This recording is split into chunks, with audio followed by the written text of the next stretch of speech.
right. Can we get this going?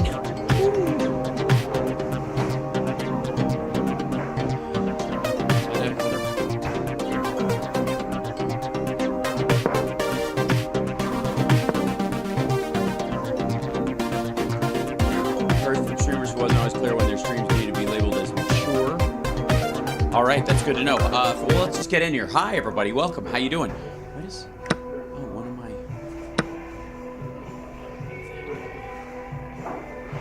The light is out. It's a little murky over here because of...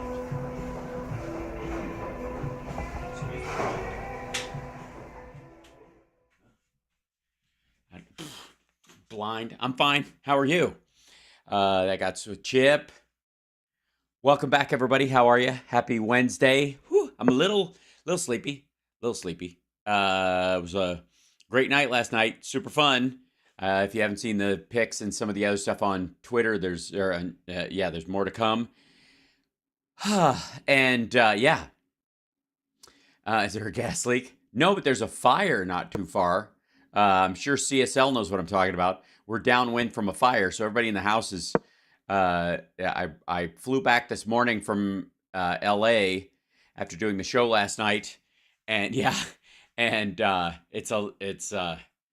some gunk in the air because of the fire. There's an apartment building like a few miles from us that caught fire, like a construction site, and so it's all wood. Like it was just a giant, just a wood structure that hadn't quite been built, and then that's it.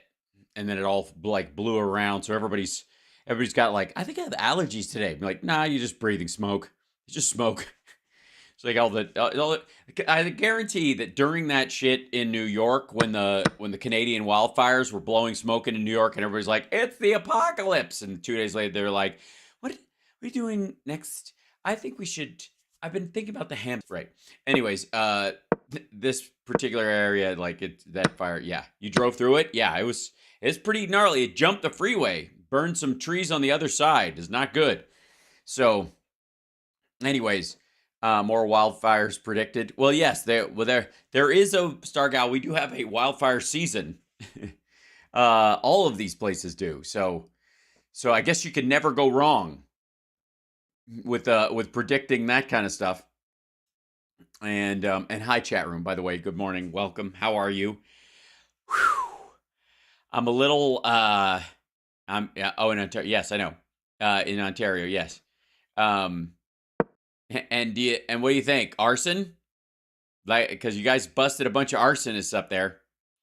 Yeah, wildfire season's one thing, but when the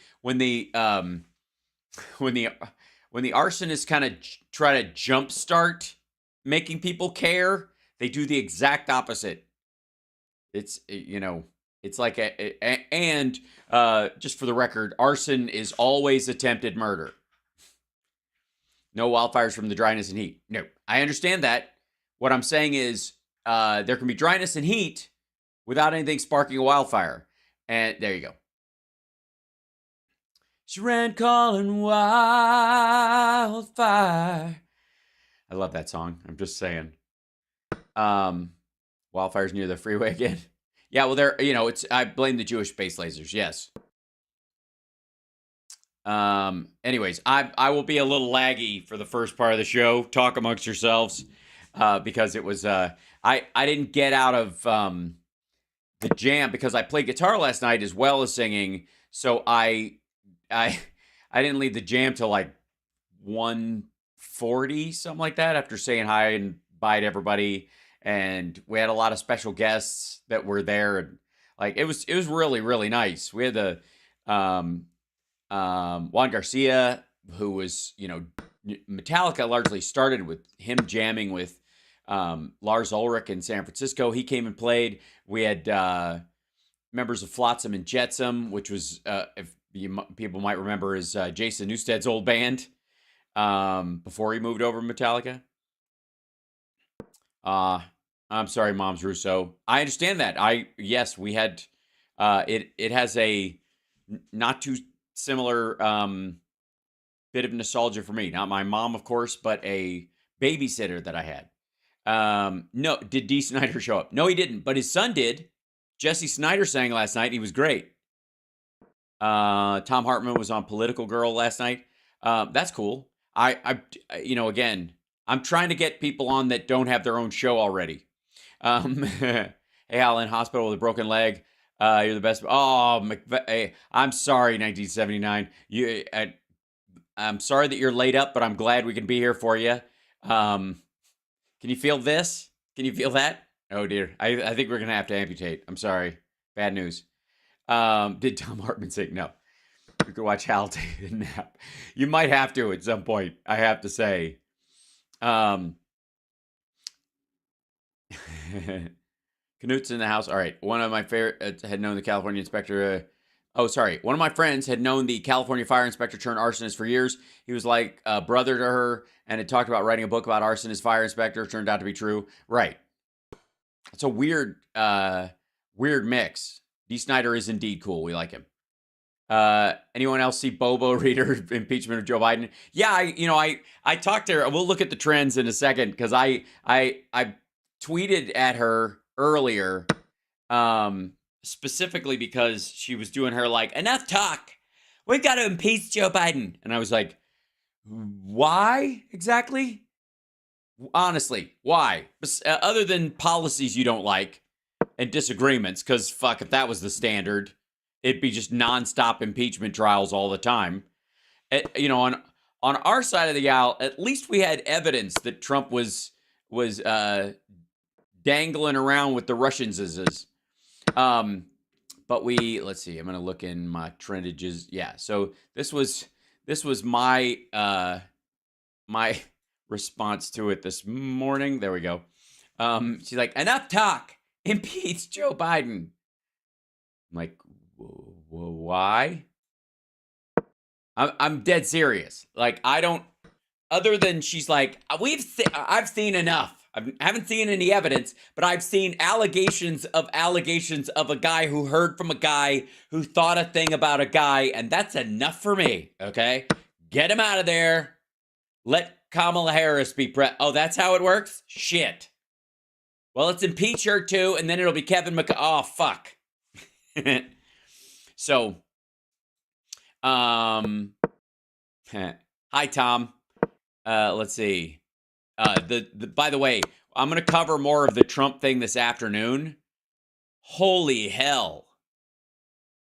This answer, I mean, if this sums up Trump's just complete inability to fathom what the like his own shit. Hold on, let me open this.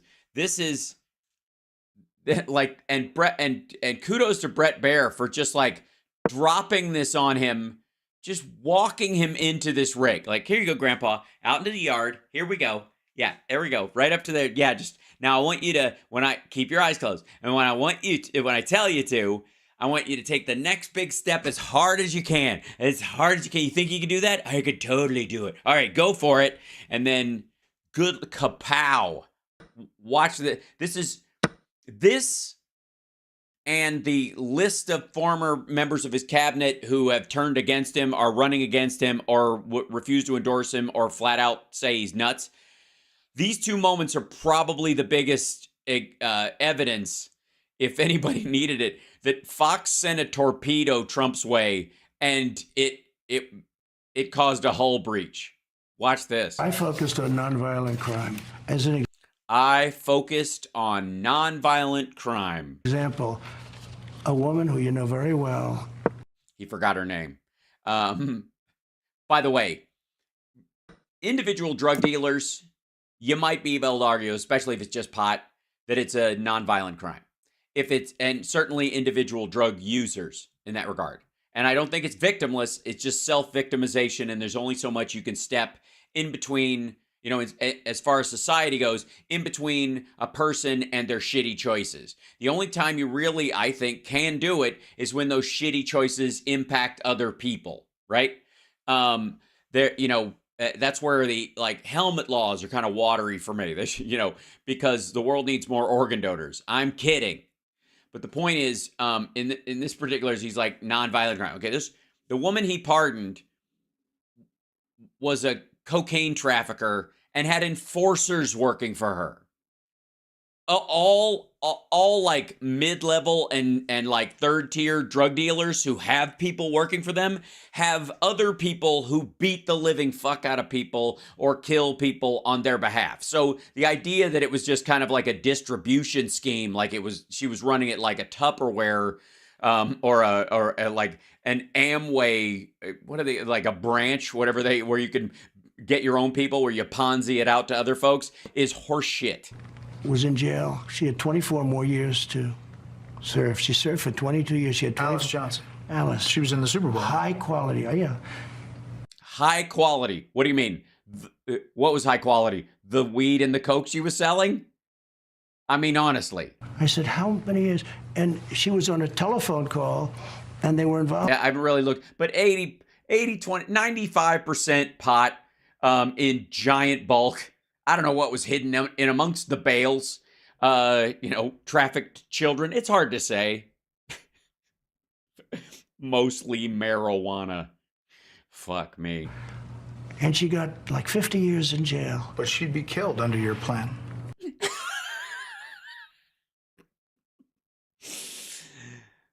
And this part, just watching him walk into this, where he denies it and then goes, oh, that thing, is just like the idiocy. Like all the people, like imagine you're sitting next to Bill Barr, John Bolton. I mean, let's just say you're in hell, and but in an alternate universe, and they passed away, and so have you, and you're in hell, on a day pass, because it gets a little boring in heaven. I don't know why you're there, but it's not up to me. But you're standing next to them when they see this. When Rex Tillerson sees this clip. When Scaramucci sees this when Michael Cohen sees this clip for the first time. Huh? As a Huh? Huh? Huh? Huh? Here I am like an idiot. Oh God, that is so good. It's the idea that he just, she would have, mostly marijuana. And then watch this. Like 50 years in jail. but she'd be killed under your plan. Huh?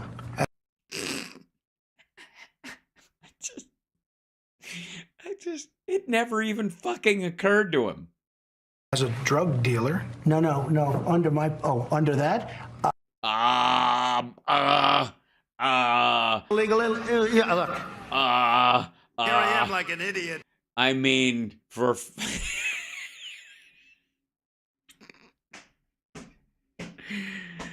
look at his big dumb face. All right, this is his policy. He made this up. This was a selling point. He was gonna sell this shit, and of course, what he comes to in this, spoiler alert, is we'll kill people going forward. We're not gonna retroactively go back in time and murder people, because apparently this whole idea that every drug dealer has a corpse, a river of corpses behind him, 500 deep, only starts applying towards the future, and all those dead people, their families just got to suck it up, according to this.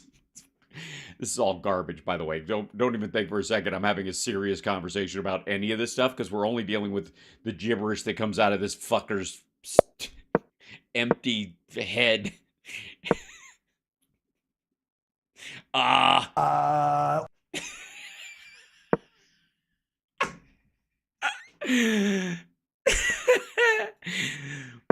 What? Huh? Under that? It would depend on the severity. It would depend on the severity. Would you work that out in the quick trial? How long does the jury have to decide the severity? What's the deal? What's the drug? Like fentanyl, absolutely a go ahead. Just kill him today, right? Absolutely. Pot laced with fentanyl. Did they know? Were they trying to, was it mitigatory? Did somebody else sell it? Was it a factor of distribution? Does that person, what do we just cut off a leg? We'll just amputate But that's how we'll get mitigatory with the law. If you do fentanyl or oxy, we'll kill you unless you're the wild and wonderful whites of West Virginia, in which case we'll break your knees. And if it's pot that's sold to someone over the age of 40 with glaucoma, we're just gonna poke you in the eye. And then if you sell it to somebody in their early 20s, we kneecap you. And then if you sell it to a kid, I think we have to set you on fire. I think we have to. Anybody, and by the way, I don't mean children. I mean anybody I would call a kid, which is almost anyone. Would Here depend you on run the this ad. scenario. She's technically a former drug dealer. She had multi-million-dollar By the way, he says she's technically a former drug dealer. Watch how Trump seizes on the phrase former. He's like, former drug dealer. Yeah, she's not a drug dealer anymore. You know why? Because she was arrested and she went to jail. And she's on, effectively, if she ever deals drugs again, she would get a harsher sentence because she had her sentence commuted and she took advantage of that free time out to go back. And she's aware of this. Therefore, the punishment part of this worked. cocaine ring. Any drug dealer, look, So even Yeah, I'll look. free health care for illegal, look.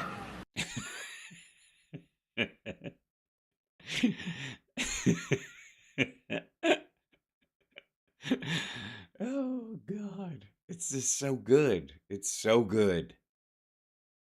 It's so good. It's illegal, so... look.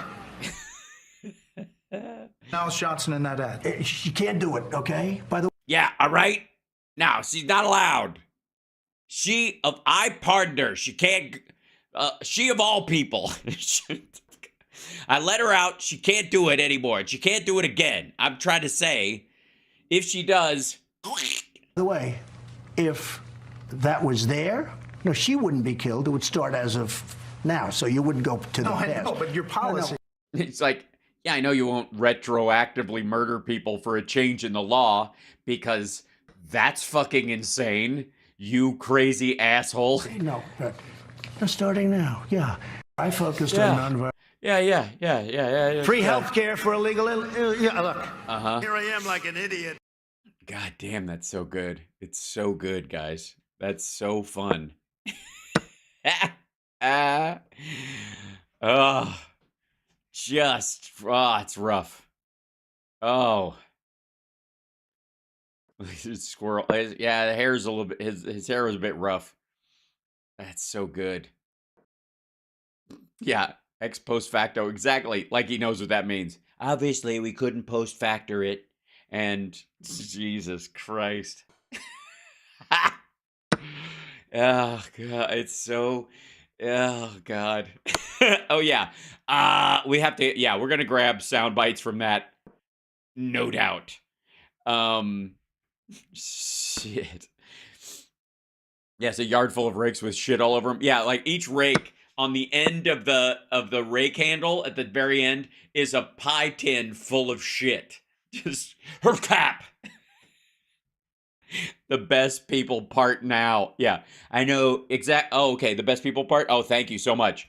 I know the best people. Oh, yeah. Shit. Trump killed way more Americans than any drug dealer by ignoring COVID. Yeah, I mean, and more like American spies and our ally spies than like anybody since like the height of the KGB killings in in the 80s. Fucking hell. How do you just...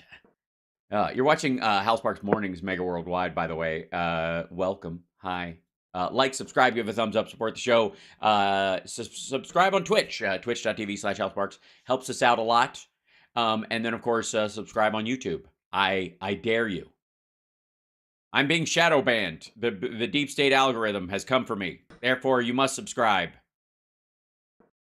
I don't think they're buying it. I think when I say it, it sounds as much like the other bullshit they hear when people say that. You gotta sit there. Here I am like an idiot. I know. It's just embarrassing. So, all right, let me, if I may. God damn. The those pieces, and there's a whole second half today. I'm going to do that this afternoon because we got to do the whole thing. And the first one was like choppy, so I'm going to try and make up for that later on. By the way, let's see if we can find this right here. Do I like I can't show the here's last night. Yep. Like my belt buckle. I can't I don't even know what this sound is.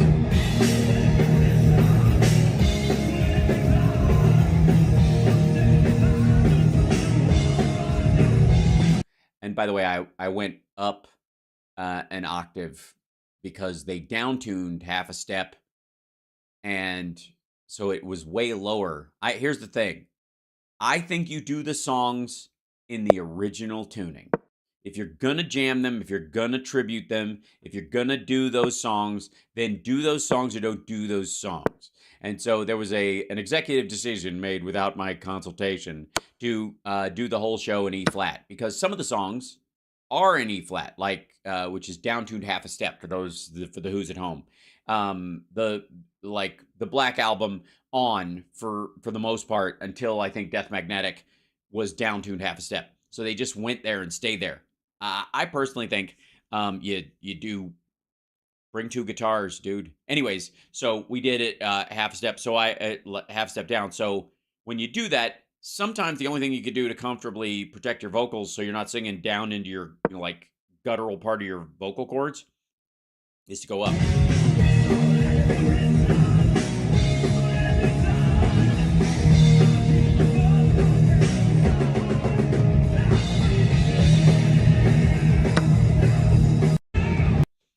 Yeah, this is a good time. So I know I am enjoying myself when my goal, so you guys know, when are you going to do hip hop? When I stop hating it. Just don't like it. There's some stuff I like, but I just don't, not enough. But my goal when I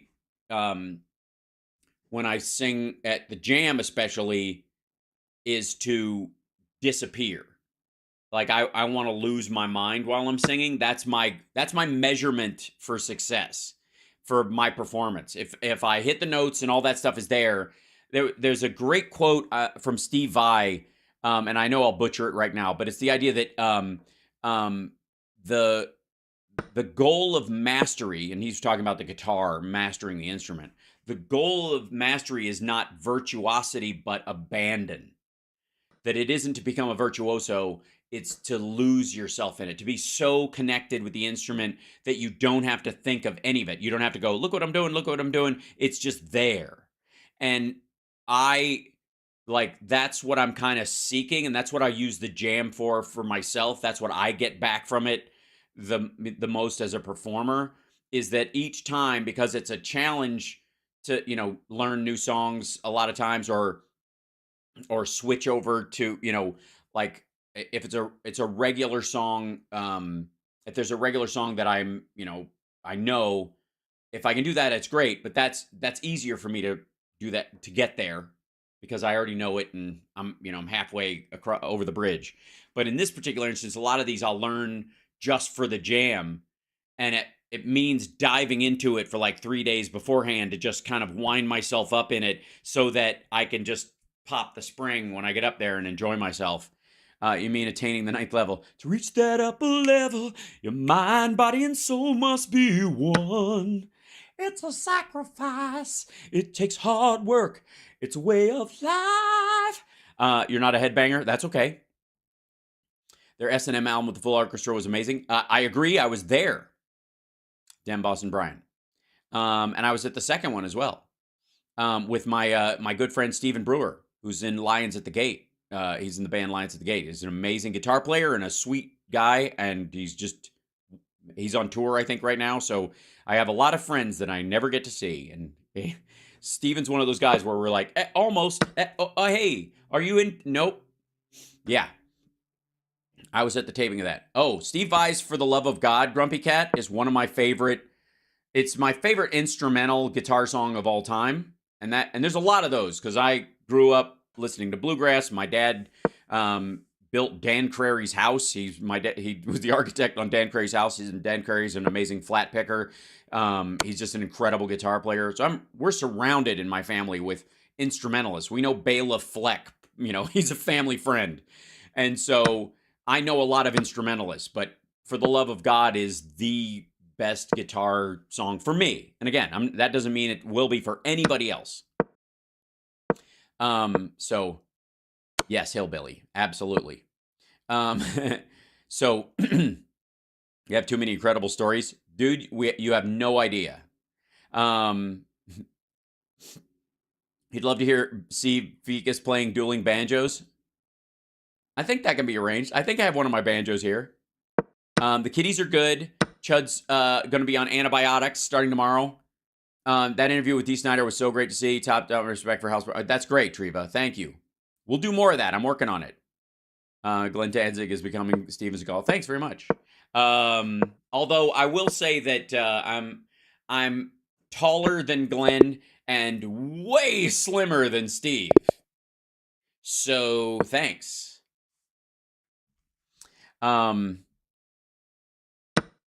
Vai Solo, when I saw Zappa play Zappa live, brought tears to my eyes. You know the story about how he ended up in Zappa? I don't know if this is, 100% true or part mythology, but I love it.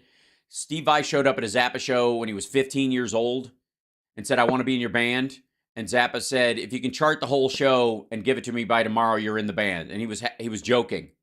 And that night, from memory, Steve Vai charted, meaning wrote out the drum parts, wrote out the guitar parts, wrote out the notes, like charted every instrument's parts and gave it to him the next day when he was 15 years old. Yeah. Exciting all the women in the chat. Yeah. Amazing. Hard to compete with Glenn Sexy. I'll try though. Marvy Marie says Kiss sucks. Marvy, let me explain something to you. I don't know if you're still in middle school, but the rest of us aren't. Nobody listens to any band with your ears. Do you understand how life works now? I happen to love that band. That band has several songs that have affected me personally in a positive way that I love and sing and get excited when I hear them, and they feel good, and some of them are heartbreaking, and those are songs that matter to me. They don't have to matter to you. We're not in middle school anymore. I can tell you what musical tastes I have, what I like and what I don't like, but I in no way whatsoever have to justify the music I like, and nor do you. I'm a huge Kiss fan, and Kiss makes me happy. I have seen the band several times. There are songs that I just enjoy on their own. Some of them, like I said, have a deep emotional impact, and some are just like great rock. And Detroit Rock City is one of the songs that made sure that I never had an alcoholic drink in my life. So there you go. Zeppelin versus Kiss. There is none. That makes no sense whatsoever. Secondarily, I will take Kiss every time because I like lyrically, Dee Snider and I talked about this the other day. I have no connection to Zeppelin's lyrics on an emotional level. And a lot of times, Robert Plant, because he wanted to be a blues musician, would start off on a good path lyrically and then fall into "you're a mean mistreater" stuff, which I found very odd. You don't have to. And the Immigrant Song and Kashmir and Stairway to Heaven are reason enough for that band to exist. Yeah. Marge's Kiss sucks, opinion matters. It doesn't to me. And again, it's not even an opinion. It's a choice they're making There you go. I love Rush's lyrics too. I agree. Mm-hmm. Yeah. So tired of the whole Zeppelin, Stones, Beatles are the pinnacle of music. Nothing else matters. It's so silly, right? Well, again, you're talking to somebody who's a dickish purist on this whole like make a list.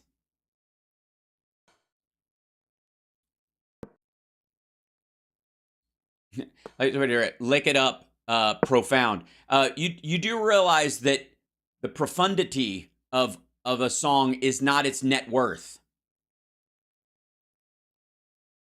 Happy Birthday is not a profound song, but you miss it if people don't sing it to you when you're a kid. And it matters to you at different points in your life. And if you sing it for a grandparent when they're really fucking old, look how much they light up. It's not the profundity of the lyrics or the content or the melody, even. It's what it means to you. And anybody, by the way, who jumps in front of like you and your musical tastes on your behalf is very weird. It's a dick move. It really is. I don't know if I've ever heard a Kiss song. All right, well, I will. I'll recommend a couple, Jim. "Going Blind" is one of my favorite songs. I did a cover of it with my buddy Jason Charles Miller, who is awesome and one of my Masonic brothers. There are the song "I've Had Enough" Into the Fire. If you like really hard, fast rock, because it's not really metal. It's it's edging on it at times, but that song had a lot. "I Want You," "Strange Ways" is an amazing song. Peter sings that one. I'll make a list. I'll make a playlist and post it. "Hard Luck Woman." Yep. That was Garth Brooks covered "Hard Luck Woman." "How Play Misty for Me." Uh-oh. Cuckoo. Cuckoo. "New York Groove." Yeah, "New York Groove's" a cover. That's off Ace's solo record when they did the 4 solo records. "Black Diamond's" amazing. I love Mozart as well. "Howl's a Freemason summoning the conspiracy theorists." It's true. I am indeed a Freemason. Kiss equals white suburban rock. Are you out of your mind? It was an attack on the suburbs. There is no Marilyn Manson or Korn or any of those bands without Kiss happening. That's like looking back at Elvis and going, I don't know what the big deal was about. Like, that's because you didn't live then. It's kind of, people look at this, and this is an extreme example, but people look at like the impact of certain bands, especially when they came along. Like the Beatles having long hair, like they're like bob haircuts or whatever, that fucking shaggy dude that they had, and like, why is that a big deal? Is like looking back and not understanding the context of the time and the shift that it made and the impact that it had, is like looking back and going, "What's a big deal if somebody discovered fire? I can turn on a bulb and it's a little fire inside all the time. I can go to my stove anytime I want. Like, it's silly." Who snag about date rape? What are you talking about? Where's the date rape part? You're very weird. Was a trash artist? Since you're Mason, can you tell us who's buried on Oak Island? Not unless you are one. "Marilyn Manson abuses women." Yeah, Marilyn Manson is awful. I love Journey as well. Pick a Kiss song? Like, what do you mean? Pick any Kiss song. I see. That's a tough one because Reason to Live. Can you donate from Ireland? You absolutely can, Alan. Thank you very much for coming to the rescue in this. Any of those work, but you can also subscribe. And then, of course, if you have PayPal, Venmo, or Cash App, that's one of the ways to do it. And, of course, subscribing, becoming a member on YouTube helps. That's another way. Steve Perry is lovely. REO Speedwagon's, yeah, it is amazing. That was my song with my first girlfriend when I was 11. Was an REO Speedwagon song. Can't fight this feeling anymore. Can't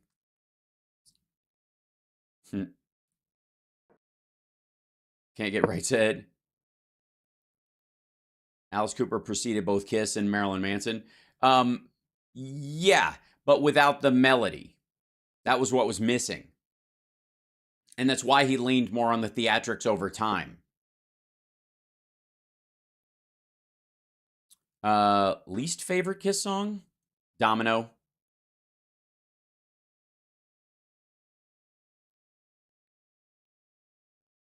Time for Me to Fly is great.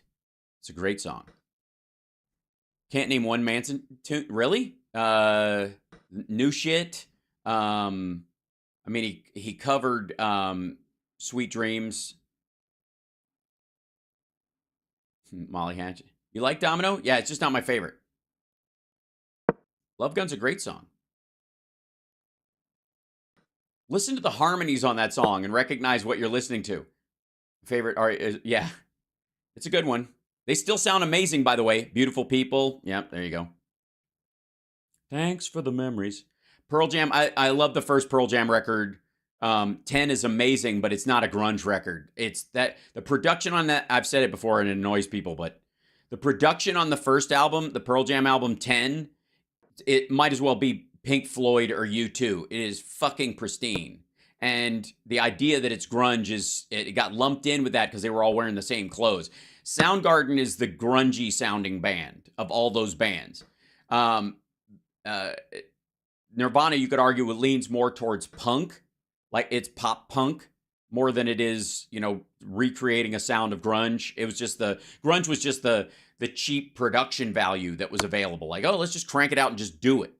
But even still, like listen to Heart-Shaped Box or any of those things. Like Nirvana came around and their production was like, there was time put into that stuff.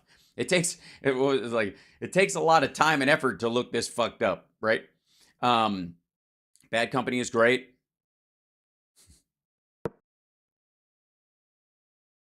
Personal Jesus, right? He did a lot of covers. Spinal Tap preceded Kiss. No, they didn't. And as a matter of fact, the joke about Stonehenge is a Black Sabbath reference. When Black Sabbath was touring, okay, Doc, I'll get there, promise.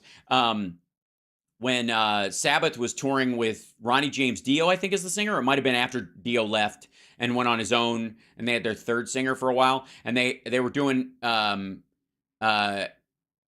they were doing Heaven and Hell, and they had a big prop piece of like a skull or something, and the venues they were playing going forward couldn't fit it. They were too small for the props, so they just abandoned it in a parking lot in I don't know, Indiana, something like that. Okay, so all right, trends. Here we go. Michael Cohen, because I guess please tell me we're gonna have a Stephen Cohen of Tennessee. Okay, just own the fuck out of John Durham. This is Durham is just like eating shit right now. This is kind of amazing. Because these guys were like, they've been waiting for the Durham report. They thought it would just like massively like prove to the world finally when the Durham report comes out and when this guy, that's it. This is going to do it. And he's just farting into a paper bag and popping it. It is just the weakest shit. Watch. Here's part of it. Ted Lieu gets him really good too. Where are you? Why did this stop working? There you go. Hold on. I lost my menu for a second. I'll pop this up there, and I don't want to be that loud. Bring it down a bit. This has just been friggin' embarrassing. Mr. Trump appointed you. You believe Mr. Trump has pretty good judgment on people, their abilities, and their character? I'm not going to characterize Mr. Trump or my thoughts about Mr. Trump. So you think he's an idiot. Good. Okay, check. Mr. Barr appointed you special counsel, is that correct? That's correct. Mr. Trump has called Mr. Barr a gutless pig, a coward, and a rhino. Which of those is correct, which isn't? In my experience, none of those are correct. So Mr. Trump isn't that good of an expert on character and judging people. In your opinion, he isn't, because he's just crickets. None of those. He's not a gutless pig, but Trump says he is. Yeah. That's outside the scope of my report. That's outside the scope of my report. Bump. Like, look at him, look straight into the camera. That's outside the scope of my report. Whop, whop, whop, whop. Outside the scope of your report, apparently, Mr. Trump appointed you. Mm-hmm. So good. And by the way, the right is taking that clip and saying that it's it's an exact example of him, like, yeah, special counsel gives a perfect response to an angry tirade by Steve Cohen. I don't know that he seems angry. He's just kind of serious about it. Just issued death to anyone associated with. Did he? Okay. What's this? Is it treasonous? Is that You have a good reputation. You had a good reputation. That's why the two Democrats supported you. But the longer you hold on to Mr. Barr and this report that Mr. Barr gave you as special counsel, your reputation will be damaged. As everybody's reputation who gets involved with Donald Trump is damaged, he's damaged goods. There's no good dealing with him because you will end up on the bottom of a pyre. I yield back the balance of my time. Sure. Okay, that's the threat. He just means he throws people out like trash. Calm the fuck down. He just threatened all of us. My favorite, like, new pastime is watching Marjorie Taylor Greene take offense, dive into identity politics, and assert that threats are being made when they are not, when this is all they characterized any complaints by the Democrats for ages. Hilarious. Okay. Impeaching Biden. Yes. I'm going to raid my thing just to prove I can read. Introduced articles of impeachment Tuesday against President Biden that will force a House floor vote in coming days. Good luck with that. You are a silly person. These articles are crafted in a special way through the parliamentary that forces a vote of each member on the record. This isn't just noise. This is the first real chance at impeaching Biden. For what? For what? This one has teeth. Just, yes. They're in a glass by the bed. This shouldn't be playground games in my view. This should be serious. Well, I think you're going to need other people involved then, because you have, I'm just saying, if it's a serious thing, I wouldn't hand it over to inserious people. It's our responsibility to be the check and balance for this rogue administration. Yes, they've totally gone off the rails with this whole infrastructure shit. As a mom, okay, and as a representative of the United States of America, I am compelled to take action. Mama bearing it. Thank you for supporting these articles to impeach Joe Biden. Okay. Marjorie Taylor Greene is the will of our voters. Let's show. Is, good Lord, get over yourself. Marge Taylor Greene, microblogger, imbecile. Republicans took back the House from Democrats 5 times in the past 100 years, including 2022. Only 2 times Republicans held the House. That's because ours honor their... Only 2 times Republicans held the House. That's because ours honor their will of their voters. Get them there. Impeaching Joe Biden is the will of our voters because... Hold on.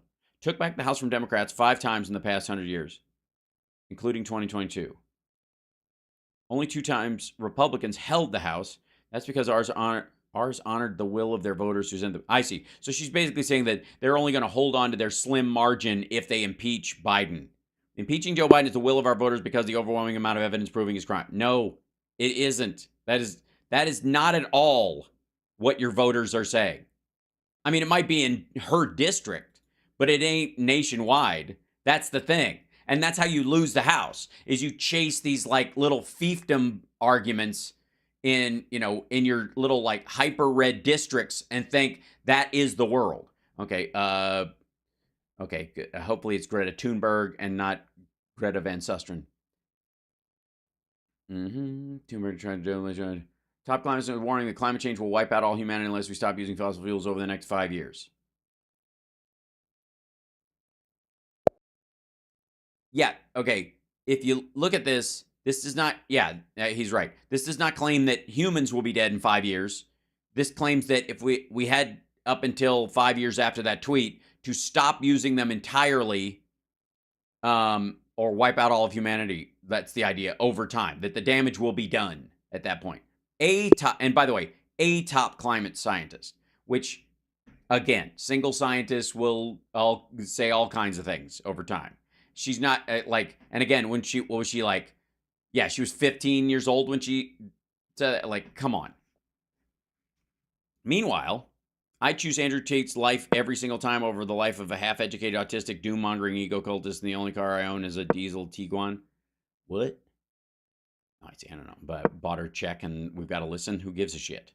Judas Priest Rob Halford sends message of support to Greta Van Fleet's Josh Kiska. Well, that's because he's a good person. Lead vocalist American rock band Polka came out in emotional Instagram. Good for him. Her. I don't know what the current pronouns are, but good for them. Good for they. Lock him up. 5 years ago, Greta Thunberg said the world would end Wednesday. That's not what it said. And this is like, again, it's bad enough when they mischaracterize, like when they kind of generally mischaracterize what someone says. This is specifically mischaracterizing it. This isn't like the world's going to end if we didn't stop fossil fuels 5 years ago. Well, we didn't stop fossil fuels years ago, and the world hasn't ended yet. And that's not the point of what the guy was saying at all. It's not what she was saying at all. This is a specific kind of lie. You big dummies. I don't know how to feel about the Barbie movie. Honest to God. Because I like Ryan Gosling so much when he's funny and weird. I mean, I like Drive a lot. It's a very serious movie. He's fantastic. But like The Nice Guys is like one of my comfort movies as well. I friggin' love it. Raptor Bible? Oh dear. Raptor Jesus wrote Raptor Bible. That's very odd. Entered the top trends. I see. What in the who? Okay, people are just grabbing the hashtag and piling on it. Jerome Powell, because the Federal Reserve has spent the last 15 months locked in an aggressive war against inflation, and it has eased, but at least one person has yet to express belief. The Fed chair, Jerome Powell. Is the inflation battle won? Not yet. Well, that's because it's not based on monetary. God damn it. It's a supply chain thing, you dummy. No amount of raising interest rates will shorten the supply chains. As a matter of fact, there's a point where it will shorten it. It will hyper shorten how do I do time? Yeah, it will contract the time that people have to shorten a supply chain to the point where they cut corners and drop shit or just abandon products entirely. If you force them to, because they can't borrow money to, at a rate that makes sense. You can cause the supply chain aspect of inflation to expand, which is what's happening in some areas. You can cause that to expand, especially around fuel, for example. But I mean, fuel, there's too much production right now. It's like it's easing the whole thing. That's a different conversation. That's lucky for him. But the point is, there's certain kind of products where if you go, you can't borrow money. So all right, and we can't build it anymore in the cheap place in China specifically, but some other places we got to bring it closer to home. That's really expensive, and I can't afford to borrow the money necessary to build the factory here. So people are rushing into loans and stuff that they can't necessarily pay. And so you have the potential for an industrial version of the housing crisis in a couple of years if you're not careful. Okay, just in Fed says we see stable coins as a form of money. Yeah, you'll have to view it that way because they're all pegged on the US dollar. Fed chair testifies the House. Okay, cool. We do see payments, stable coins as a form of money. Yeah, you'd have to recognize it. That doesn't mean you're going to use it. Yeah, you don't actually have a choice in that regard. Like this isn't him like, you're coming around to Bitcoin. It's that they recognize that it's a trade point, not that it's good. And stable coins are different than Bitcoin, for example. Bitcoin is not a stable coin. I don't know why people fucking, that's just dumb. The hazier messaging suggests Jerome Powell is seeking to balance competing demands from those Fed officials who want to, keep raising rates and others who feel the central bank has done enough. That's why they're going to do a pause and that kind of stuff. This is what it looks like when a complicated issue is being dealt with. You're going to have these moments of stagnance and disagreement because you've made a bunch of moves and you honestly don't know if they've worked their way out yet. The 1975, easy. Something from the 70s. Flashbacks to the 1975 touring. Okay, they're talking about the 1975, the band. Cool. Ted Lieu. This goes to the Durham thing because Ted Lieu calls him. I think he refers. He basically says, well, I'll show you. He calls him. He passive aggressively calls him a partisan hack by letting him walk into it. Now, Mr. Durham, I'd like to ask you the following simple yes or no questions. Trump's former campaign chairman, Paul Manafort, was convicted, correct? I'm sorry, could you just repeat that one? Trump's former campaign chairman, Paul Manafort, was convicted, correct? That's correct. Not Trump's in connection former with foreign these policy matters. advisor to the campaign, George Papadopoulos, was convicted, correct? That's correct. Trump's former deputy campaign manager, Rick Gates, was convicted, correct? Not in connection with the Russian matter. All right. Mr. Durham, you can hold yourself out as an objective Department of Justice official or as a partisan hack, and the more that you try to spin the facts and not answer my questions, you sound like the latter. So I'm just gonna ask this simply. Trump's former national security advisor, Michael Flynn, was convicted, correct? That's correct. Trump's longtime advisor, Roger Stone, was convicted, correct? I'm sorry, missed the last thing you Trump's mentioned? longtime advisor, Roger Stone, was convicted, correct? Correct. In contrast to multiple Trump associates who were convicted, you brought 2 cases of jury trial based on this investigation, and you lost both. And so I don't actually know what we're doing here, because the author of the Durham report concedes that the FBI had enough information to investigate, and thank goodness the FBI did, because multiple Trump associates who committed crimes were held accountable, and the best way to summarize what happened is thank you to the brave men and women of the FBI for doing their jobs. Yeah. Excellent work, Ted Lieu. Yeah. Gone are the days where like Republicans do bumper stickers and Democrats try to nuance the issue out of broad respect. What they've decided to do, and it's very clear, is amongst the Congresspeople themselves and their staff, is that they are building what are effectively something better than both of those things, which is, what's your closing argument from a legal standpoint? Draft what you're going to ask as the moment, you're goddamn right I did moment from A Few Good Men. That's how you have to address all of these kind of, especially these Republican witnesses that are just there to kind of dirty up the scene and cloud the water. That's all they're there for. There's no resolve to this where they're like, aha, here's the final. This is proof positive that Biden did something bad or whatever. That never happens, especially with Durham, because that report was idiotic. But this is the strategy going forward, and it's spectacular. And I think it had a lot to do with the Jan 6 committee kind of introducing that permanent concept. And so Ted Lieu, he could have drafted up this on his own, but if you look across the bar at all the Democrats, this is how they're handling stuff. They are walking this thing like, you can agree to this, you said this, and you said this, and you said this, it contradicts this, and ultimately what you brought us is therefore null and void. It's great. It's a great strategy. Yeah. Yeah, and this is kind of the general thought. Durham is just like a waste of time, and it's very frustrating for the Republicans because they're expecting him to like win this with some sort of out of the park hit. Here's Nadler's bit on it. It's not correct. No, I mean, there were multiple parts of that. Did it take 4 years to complete? Correct. Okay. And with all these resources and all these people you were sent to help you investigate the investigators, you only filed 3 criminal cases. You only brought 2 cases to trial, correct? Correct. And you lost all the cases you brought to trial, correct? Correct. Here it comes. In fact, 2 juries acquitted your defendants on all charges.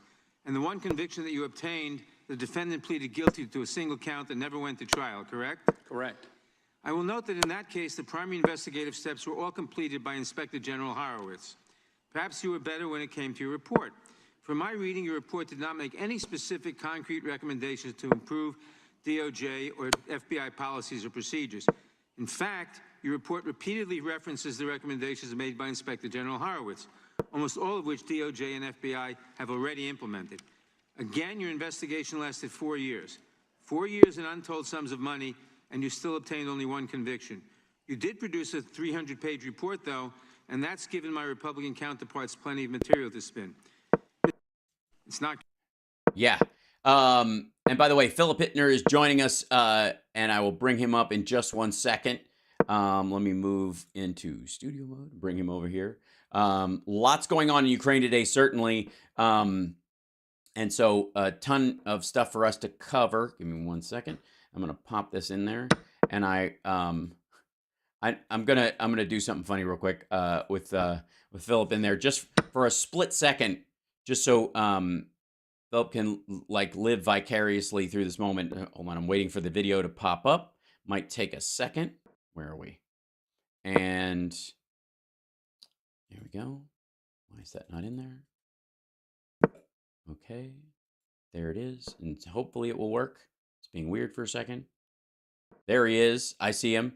Now, not to brag, and hold on, I'm audio-wise, there you go. Phil, can you hear me? You good? Cool. And for some reason, I don't hear you. Yeah, I'm not getting audio from your side. So I don't see the little, yeah, I don't see your little meter going up and down. We'll work on that. I mean, I can always commandeer your audio. Yep, now you're back. Yeah, there you go. Look at that. Now I hear you, and you hear me, presumably. Yes, I do. And Good. And look who you are right now. I'm just saying. I'm Dee Snyder. I saw your interview with yeah, I saw your interview with him. Yeah, it was very cool. Yeah, yeah. He's a good human being. Sure, and seems it. but so are you, and welcome to the show. And ladies and gentlemen, please welcome Philip Hittner at Philip Hittner on Twitter, 1L 2 T's, and then of course don't forget to subscribe before you even start listening to what we're talking about. Subscribe to his YouTube channel. Just look up Philip Hittner on there, and you'll be able to find his channel. Hi, how are you? Yeah, good. Hot day today. We're getting a good hot spring and summer. So wow, I don't envy those guys who have to fight through this kind of temperature. But right, mind you, it's not as bad as Iraq or Afghanistan. Sure, but it beats the alternative too, because the cold is well. But and there's an advantage to it, which we'll talk about when we talk about things on the battlefront. Right. Also, well, this might be related. We'll get to that in a second. But first of all, give us an update. Let me know what's happening there. Catch us up. There's an awful lot going on. I mean, yes. The counteroffensive continues. There's weird criticism of it, as if they expect it to be. Zelensky came out, I think it was today or yesterday, and said, this isn't a movie. We're going to do this with as little loss of life on the Ukrainian side as possible. Right. So if we don't break out into some sort of massive, push, that's why, because we're going slowly, methodically. We've talked about this, Al. This is what we kind of expected. But there's this weird narrative that's starting to establish itself, and like, we're disappointed with what we're seeing. I'm not disappointed at all in what I'm seeing. I'm seeing exactly what I expected. And I tweeted about this, and I'm openly stealing this from Tom Hartman, but who made this analogy, but I think it's apt, and so I'm gonna keep using it.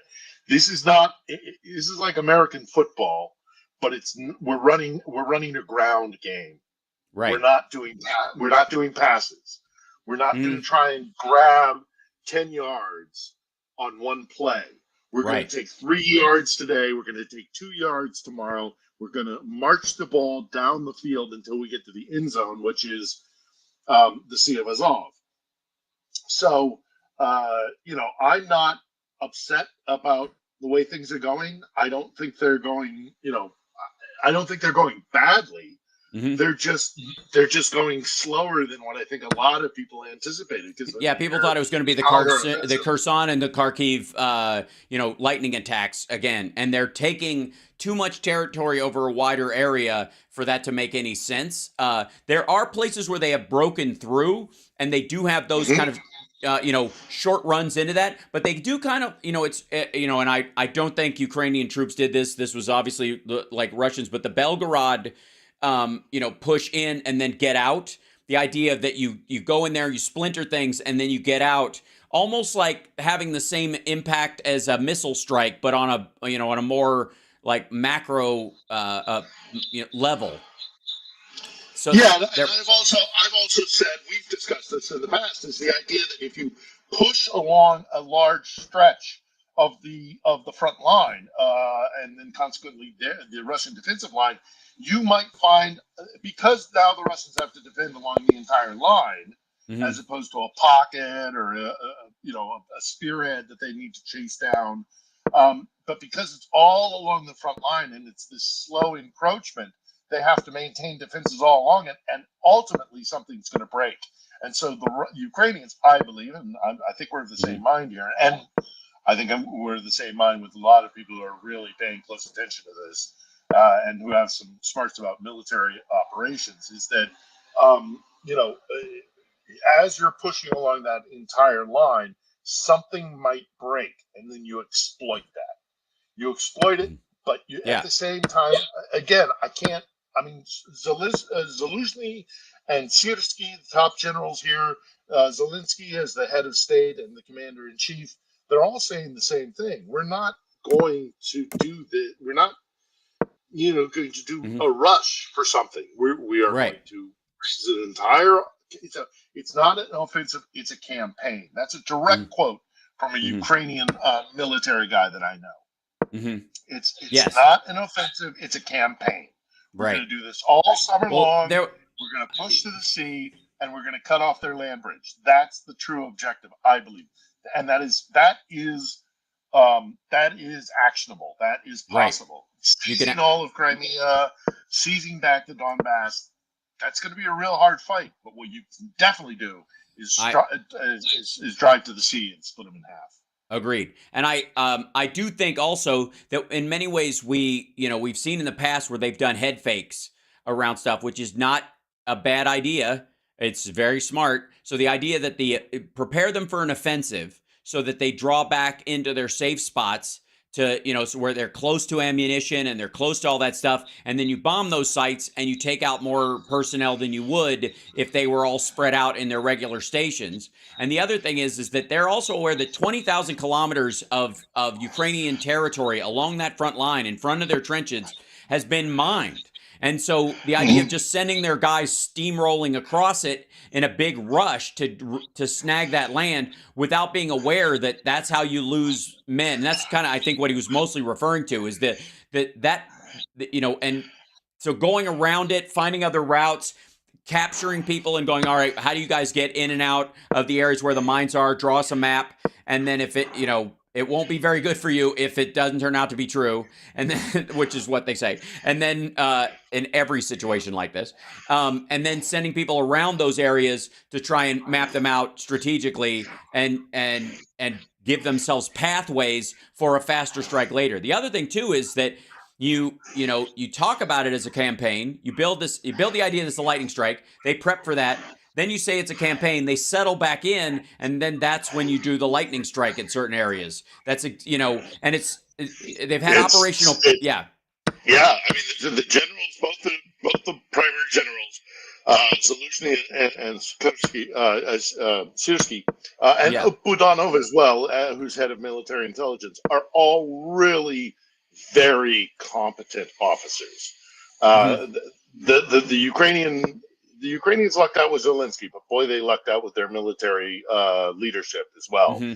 And they've also transformed the entire military itself as well, which was not lucky. That was planned, but they lucked out with the individuals that they got to lead their military, because these guys are, I mean, just sharp. They're really, really sharp and tricky. Hmm. Zaluzny in particular. So, did you see his picture this week with the little baby Yoda? Yes, on his the patch, he had the On Grogu. his, He on had a his flak Grogu jacket. patch on the He front of had a his Grogu patch on the flak front of his flak flak jacket. jacket. Yeah, Yeah, he's a character, that one. He's got a sense of humor as well, and he's got a sense of compassion. I mean, the other thing I like right, about him is the fact that he went to Yom Kippur's festivities with the chief rabbi of Ukraine. He went right. to Eid al-Fitr with the Tatar Muslim soldiers. He has gone out of his way to go to the families of people who have died fighting for Ukraine, and expressed his compassion and his gratitude. He's a Hmm. human being as well as, which Yeah, that's why I think the Grogu thing. A lot of people are like reading too much into it.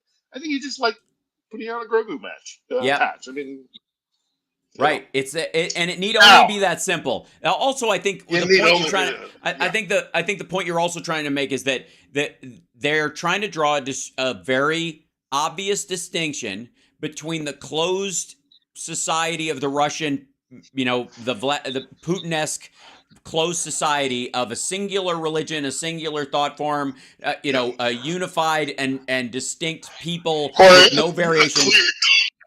a clear Yeah. dominant. Russia's a multicultural, multi-ethnic country. That's Right. true, but it can't be denied that the Russians are first among equals. I mean, to quote Yeah. Orwell, I mean, there's a reason why Orwell went on that rant about the Soviet Union. I mean, a lot of it, I don't know how much of it Orwell actually knew, but a lot of it was the Russian character, not just the Soviet. So Right. first among equals is kind of how the Russians conduct themselves within the Russian Federation. But in Ukraine, because this multi-ethnic state, this cultural multi-ethnic state, was brought together as a mishmash because empires had crossed through, and then the guys that were kind of left behind as power connections to other empires realized, hey, we got to live together. So there's no one dominant Ukrainian ethnic group. There's Right. Ukrainians who happen to be kind of more Polish because they're out in the West, or the Carpathians, or the Odessans, as opposed to the Donbass, as opposed to Kharkiv, as opposed to Kiev. All these kind of ethnic differences, because it's this patchwork. Unlike Russia, they have to work together, and so that's why I believe democracy actually will take root here. And this Yes. idea that it's fascist. Not to get off topic of the actual stuff that's going on the front lines, but this concept that this country could ever be straight up fascist denies an understanding of Ukraine, because it's multi-ethnic. You would Right. have to have one dominant, or an ethnic group or a cultural group that sees dominance within Ukraine, and Right. because of this Which is patchwork exactly what system, they're pushing back against. And I think, like exactly. I said, I think by going to the Yom Kippur or the Muslim holidays in recognition of them, it's just like, in many ways, Biden putting up an LGBTQ plus flag and respecting different holidays, or saying, like sending out a Kwanzaa message, sending out a Yom Kippur message, sending out a Ramadan message, sending out a Christmas message, doing all those, because that's what it means to be in a democracy. Because no matter where you come from, the idea is that we can collectively agree on a certain level of principles, no matter how we live in our own personal lives, under a constitution and democratic rule, where we can all have our say based on our true selves, as opposed to we all got to pretend to be one thing. Right. And so, Yeah, and they we are share that drawing, with the Ukrainians. yeah, and they're We do. drawing that distinction in Ukraine while they're fighting this, because it does distinguish you from the Russians in that regard, because they are doing the And exact opposite. if anybody has ever spent any time in Russia, you quickly learn that the Russian ethnic group, and in particular the Muscovites, really Moscow rules because everything is the third Rome, all roads lead to Moscow, that sort of mentality. If you spend any time in Russia, you quickly learn that there is a hierarchical power structure, and it's not this, like they crow about being multi-ethnic, and it is. Russia is a fascinating, interesting, beautiful cultural hodgepodge, but Yeah. it's built out of empire where Russia would dominate the next culture that it absorbed into its empire. Because it thinks of itself as an empire, it dominates that ethnic group. So yes, it's multi-ethnic, yes, it's multicultural, but it is dominated by the Russians. You don't have that here in Ukraine, and so that's why this whole Nazi narrative just Falls falls apart flat. for me. Yeah, yeah. Yeah. By the way, and our dear QAnon friends who always seem to be up about this whole, like, there's a cabal of a cabal who are adrenochrome, blah blah blah, and Trump and Putin got along because the Democrats are cabal of the adrenochrome, blah blah blah. Just for the record, if I may, Russia has legalized the recruitment of criminals for military service to fight in Ukraine. And the new law, and I quote, the new law allows the recruitment of those who have previously been convicted of terrorist and extremist acts, as well as offenses against the sexual sanctity of minors. Yep. You can now get out of jail as a pedophile if you fight in Ukraine, which you can argue that they've road tested that by with Scott Ritter. We're totally fine with you being a pedophile as long as you toe our line, and we won't release these tapes, or we'll let you come over here and do whatever you want in the neighborhood we've set up for you and deliver your victims to you. Yeah. So I found that particularly telling. Well, I mean, I don't want to get off topic too broadly here, but I mean, you're right. There is a right and wrong here. Yes. And the society that Putin has built, I'm sorry, I know this is not nice. This is frowned upon oftentimes in our Western society, but I'm coming down off the fence and saying Russia is a deeply ill society that is worse than Ukraine. 100%. Yeah. It is right. There's a rot at the core, and it's from a lot of different things, and we don't have time to go into it. It's the Soviet Union. It's the trauma of the centuries under Tsarist imperial rule. It's the Orthodox Church with messed with people's heads. Oh, we're not on radio. Fuck with people's heads.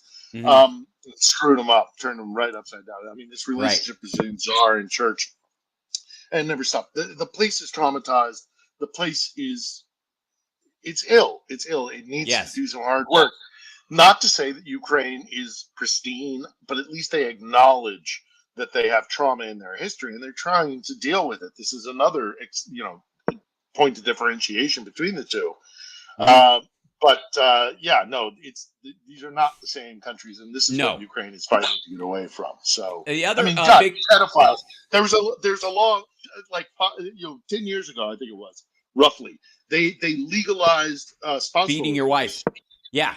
I had a dear friend who I love with all my heart, who has since become a Z. She's gone Z.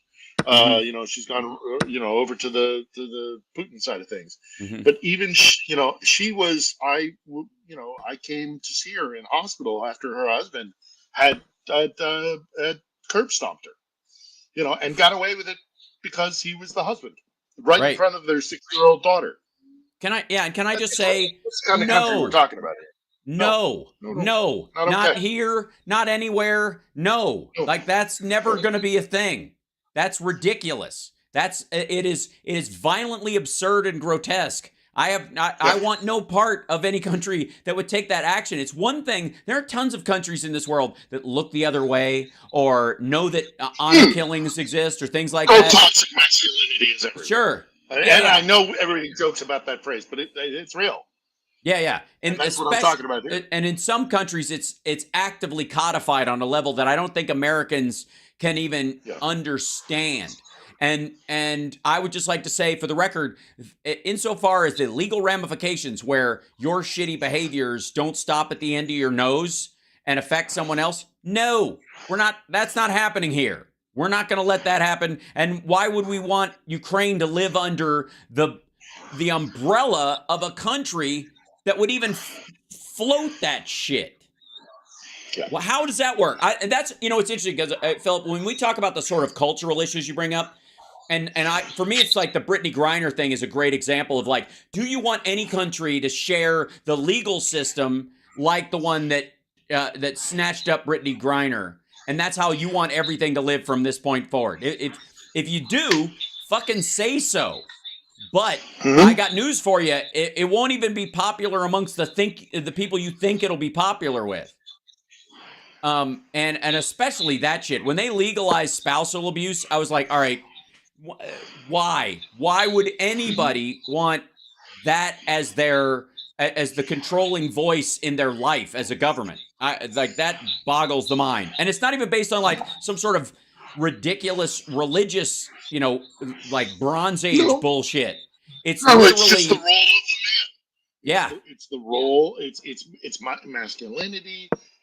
Well, it would be what it is it's to be a real Darwinistic man. dominance. Again, this goes to their sort of hunter gatherer, you know, Darwinistic, you know, concepts where they believe in, you know, God made man bigger so he can punch everybody. Like that's and women should stand there and not get in the way. If I can, it means I can.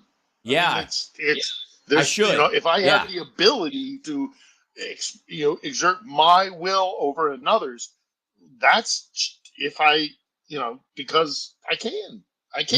I'm bigger, right. and by that, it is a it's a self-fulfilling kind of thing. It's like I can be right. violent and oppress people who are weaker than me because I'm bigger, and I can repress people who are weaker than me. It's a null sum equation, and it's part of the illness that needs to be addressed in Russia.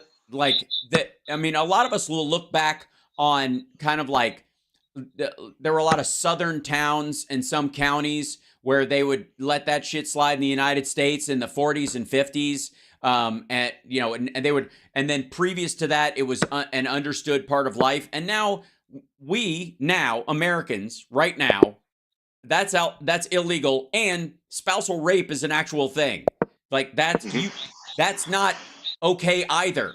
And to talk about how in everybody's past that level of sort of misogyny or power dynamic existed everywhere up to a certain point, and then to say that the country that got rid of it amongst other countries that got rid of it are somehow the bad guy versus a country that apropos of fucking nothing just decided in modern times to codify that in law.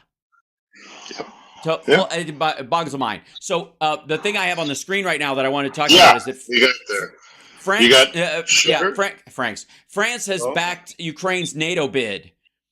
Finally, and the theory is, according to people around him, according to the Telegraph, is that Macron believes that if France backs it, then Russia will go, oh crap, I'm losing everybody, because he was sort of the one who was in the early part of the war. He was the one who was going there and glad handing and trying to be the carrot to the U.S. or the Polish or the UK stick, as it were, and the fact that they would come to this point would make, maybe Russia come back to the the table and go, we've crossed the line, and that's proof. That's the canary in the coal mine for them. I don't think so, but I do think it's a good thing. I disagree with Reed. I'm all for it. Eventually, it's this opens up a whole can of worms, and we could talk. We'll talk about the rest of the hour about this and this alone. NATO membership is absolutely, I think, a possibility. Not just a possibility. I think it's at some point an inevitability. Ukraine's military is the best military on the European continent, hands down. Even better than America's presence on the ground here. Ukraine is just a better fighting force than anybody in the region. Because they've been doing it. Yeah, they've been doing it against a much larger force. Yeah, and winning, winning in a big way. And they're motivated. They're well trained. They're experienced. They've got good structure. They've got good tactics. They've got good now equipment, because we've given it to them. But they know how to use all kinds of different equipment, including old Soviet stuff. it would be a great addition to NATO as Mhm. well. NATO would benefit from it. The problem is it's there's too much corruption. They've got the issue with the Russians has to be resolved. Obviously, I don't even think Macron was suggesting. In fact, if I'm recalling his statement, he does say that the issue with the Russians would have to be resolved before NATO membership Yeah. happens. There's a long road, but there's also this question of would there be is the possibility of a European defense force that's separate from NATO? Could that Right. be built? And look, this NATO membership question is a real big one that needs a lot of work to unpack. But you're right. I think it's a good thing. I think it sends a signal to the Kremlin that the West is standing very strong in alliance with Ukraine, which is really important. But I don't. It's not going to change anything immediately, except for a lot of goodwill on both sides of the equation between the Ukrainians and the West. So Right. yeah, There is, and this is from one of the Russian sites, so Russian Telegram channels. So I'll show this in a second. This is apparently where are we? An explosion at the oil refinery in Petromedia refinery in the city of Novodari on the Black Sea yeah. coast. It says cause of the explosion is unknown. I'm gonna go with smoking. I'm gonna go with smoking. There's Yeah, that's been a series. There's a whole bunch of these things that are happening right now. yeah, Which might be part of the fighting tactic. It might yes, be look, I think here's another thing, Al, and I yeah, saw that when I saw these recent statements coming out of Lavrov and Putin, where they're kind of like warning the West, where they're kind of right, like making these like you better not send cruise missiles to Crimea, was I think Lavrov's thing today, and then right, yesterday or the day before, Putin said, the West thinks he can do it, come and have a go, sort of thing. This kind of that, this kind of attitude. And then the reason I mentioned that also is because Lavrov said that if the West wants a war with us, it's less looking like it's us against Ukrainians and us. It's now shaping up to be us against the entire Western world. Where if they yeah. want that kind of 50, hybrid 50 war, countries plus, right, right? If they want that kind of hybrid war, what they're saying is that the war is not limited to the ground in Ukraine. We are going to be. We already are. We have been under information warfare for years. It's been worse. Well, I say it's been worse. It's heightened and it's being employed in different ways once this particular shooting war started. But we have to step away from this idea that the war is limited to Ukraine. hmm And that's what I think the Russians are. And Shoigu made an announcement similar as well. What did Shoigu? Well, anyway, it doesn't matter. yeah, The point they're all making is this is not limited to Ukraine, the territory and the ground of Ukraine. And as we have ignored the Russians in the past, and I have been up on hilltops waving my arms and jumping up and down and screaming, saying, listen to what they're saying. Don't look at it through the metrics of your own position. Take into consideration what they're saying. And what they are openly saying is this war is going to expand, but will expand greater beyond Ukraine. And the mention of hybrid war, I think we're due for some data attacks. I hmm think we're due for some real information right, warfare campaign stuff. Q all the disruptive forces within, in particular the United States, will be bolstered by the GRU. yeah. They're gonna ratchet up their active measures, which brought us Trump, which One brought us back to and Brexit. also one They're of the gonna do things more of that North Korea is one of the things that like North Korea can supply them with support without supplying them with direct support, like without sending ammo or mailing anything. They have their little teams that they've loaned out to people for years. They loan them out to the Iranians, they loan them out to the Saudis. And it's one of the ways that North Korea makes money is basically loan out their hackers.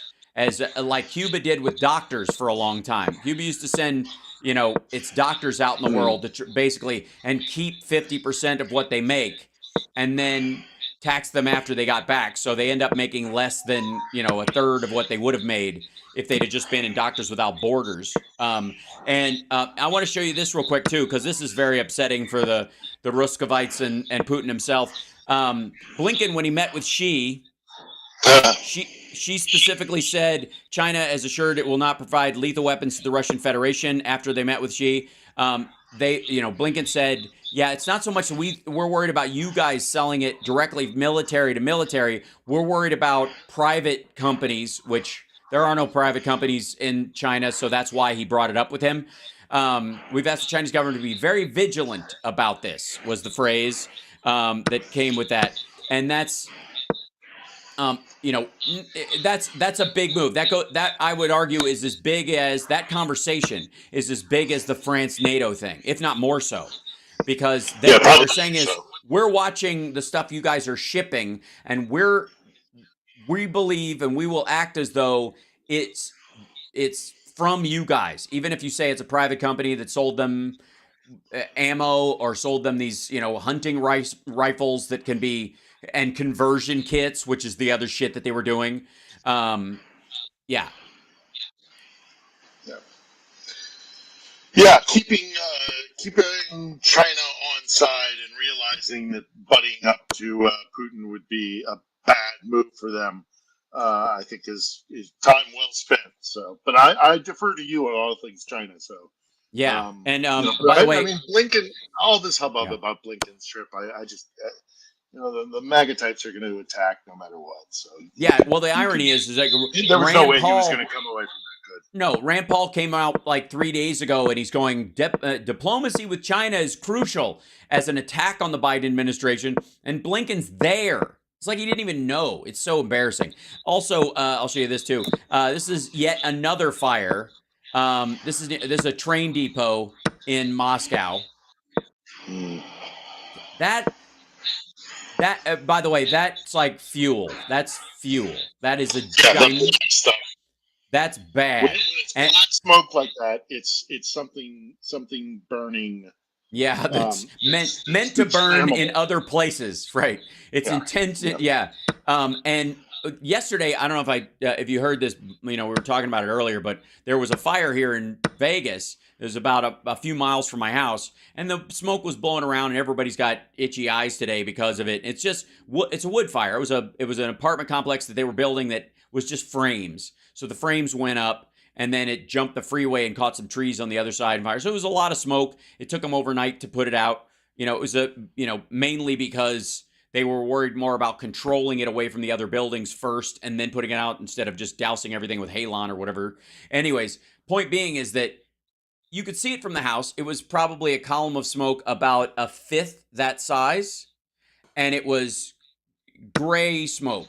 It was definitely, wood, and there was some other stuff in there too. But this stuff, good Lord. Yeah, that's something that is flammable. Yeah, that is definitely.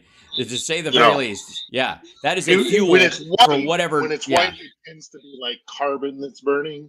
So something that's, so as you say, wood or timber or even plastics and stuff will put off a white smoke because you're burning carbon.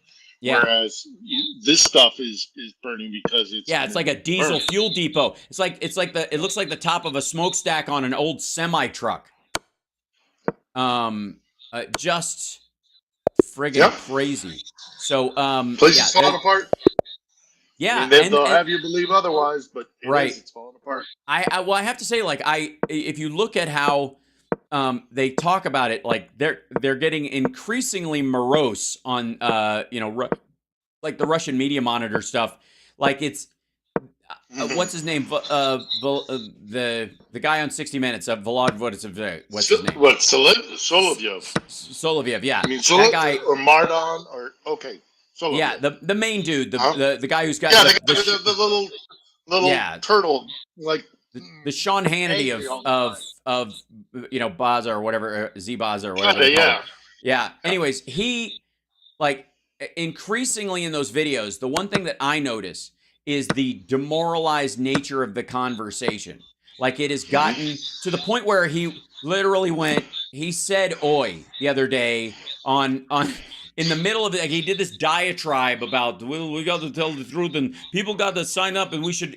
There was a guy on there. I think you might have seen it. There was a guy talking about how they need to criminalize dissent. They need a law that says anybody who talks shit about the war, you can just scoop them up and throw them in jail.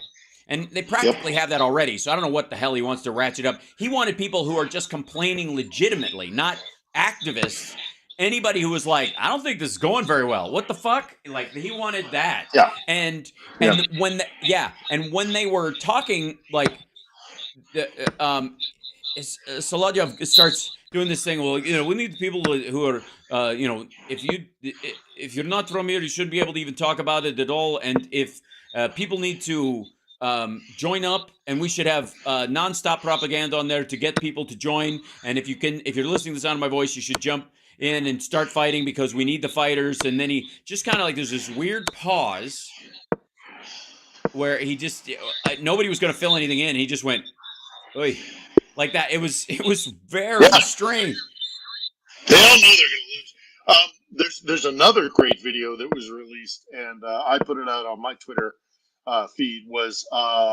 So there's a guy by the name of Girkin or Strankov. His last name, his family name is Girkin, but his war fighting name was Strankov or Shooter.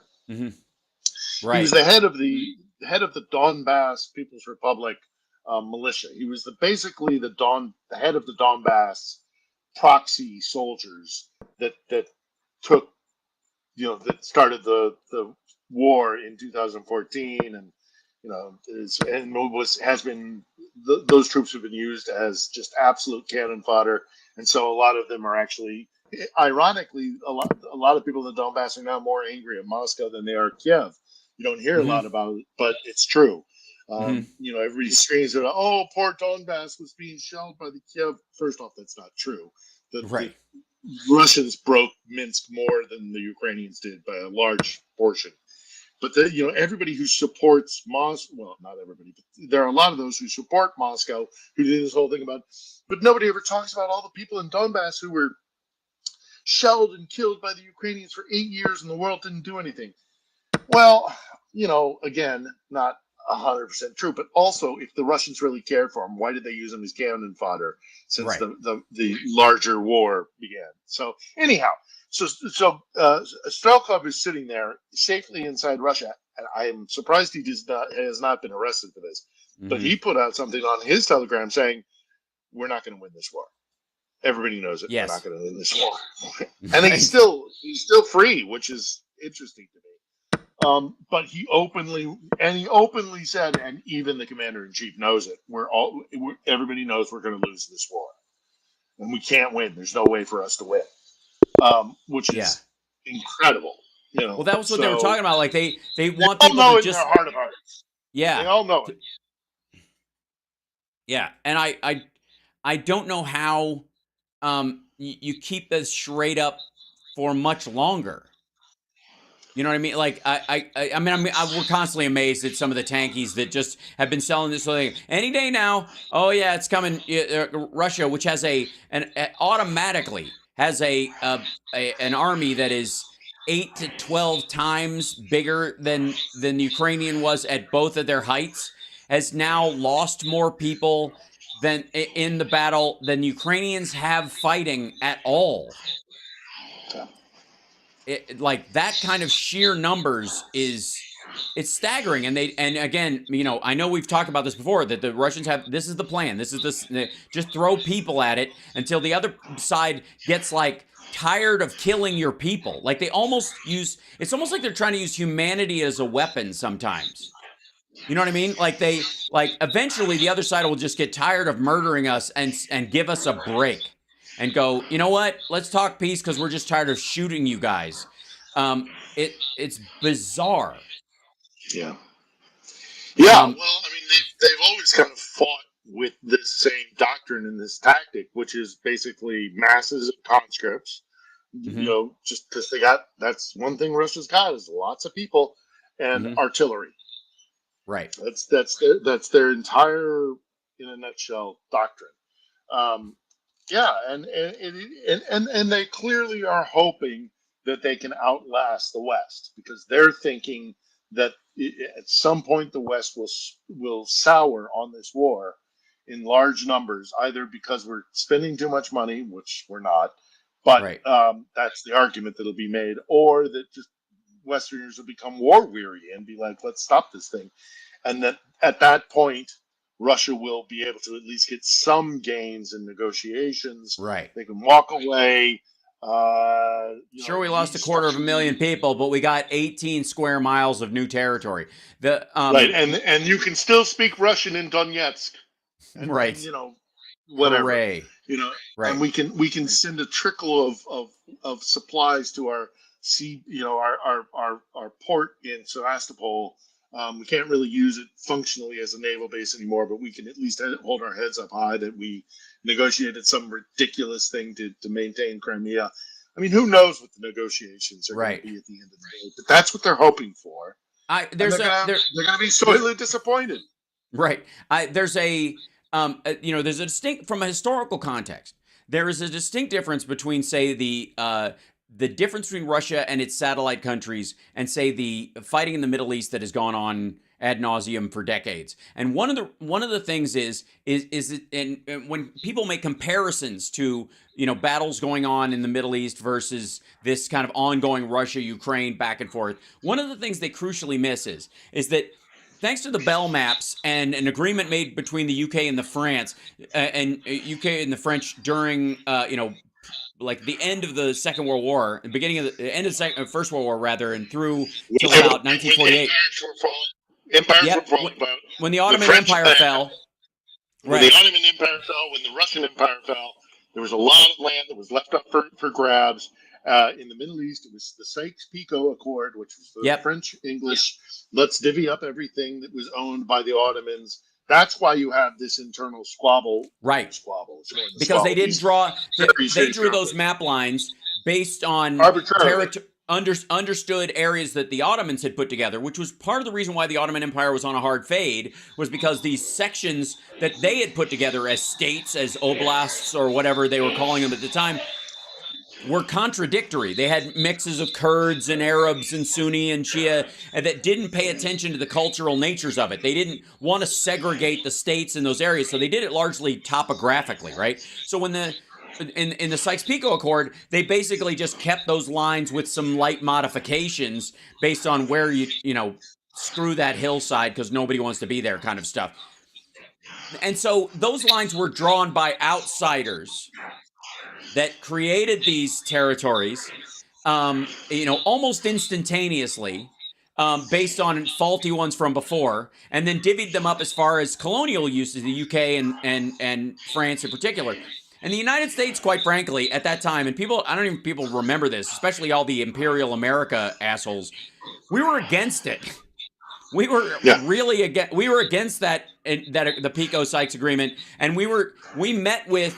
We tried things like the formation of the Arab League. It's what Jimmy Carter was trying to remedy a lot with Anwar Sadat coming over and the Egypt and Syria conflicts with Israel. We're trying to manage these lines drawn by the British and the French from a long time ago without muscling them out of the way and going, screw it, we're America, we can do whatever I want, which is the irony about what people think about what America does versus what America actually fucking does. The difference in Russia and Ukraine and Chechnya and Georgia is that those oblasts, those areas, were distinctly drawn based on regions a long time ago. Ukraine has been seen as a space, and there may be some variation of a few dozen miles, a question where the border begins and ends over the years. But since the times of the Tsar and, post-Mongolian invasion, it's pretty much been codified by the people who live there. Not the U.S. and NATO did not roll in and go, this is the Ukrainian-Russian border, right? Yeah, more or less. I mean, there's a couple of things there because the borders did ebb and flow because empires came through here, and so Poland would get it. Poland would fight a war with the Polish-Lithuanian Commonwealth would fight a war with the Russian Empire or the Germans or the Austro-Hungarians or Hmm. whatever it was, and the boar would move 50 miles east or Right. west or whatever. So it wasn't, Ukraine was for a very long time this kind of like, I'll take a bite of this in that war, I'll take a bite of somebody else take a bite of that in this war, and so the borders were always kind of shifting and changing, which was Right. kind of the problem with Ukraine as a colonial Well, I mean, asset. that's the Germany, Poland, You're right. Rhineland shit. Because it was internal. Yeah, because it was internally within Europe, and the empires were right there, kind of like messing with Ukraine, Well, and they were that's why fighting this thing. over territory that they were close to, which is very different than satellite colonies, Britain Right. and the edge of India, because Britain wanted the part of India that aligned with the waterways that go into China, because they were basically using it as a stop point to bring shit in and then go through the Suez Canal and bring their stuff up to UK for a couple hundred years. And so, Yeah. but there's a distinction between that and, say, fighting over a neighborhood territory or somebody 100 miles away or 1,000, even middle of your country, versus way far away, has nothing to fucking do with you. And No, it's that's empire right on your doorstep as opposed to empire overseas. right. In which case, by the way, that's claimation of land by feuding tribes in an area, and you could argue that that's what the Saudis and the Iranians have been fighting about for control of that region ever since. It's the same fucking thing. The problem, though, is, like I said, is that and all salute to Gertrude Bell, one of the toughest women that's ever lived on the fucking planet, but she was the map maker for that. She Yeah, drew I out. know her grandson. Yeah, the Bell maps. There's He like used to go to my pub in London. wow.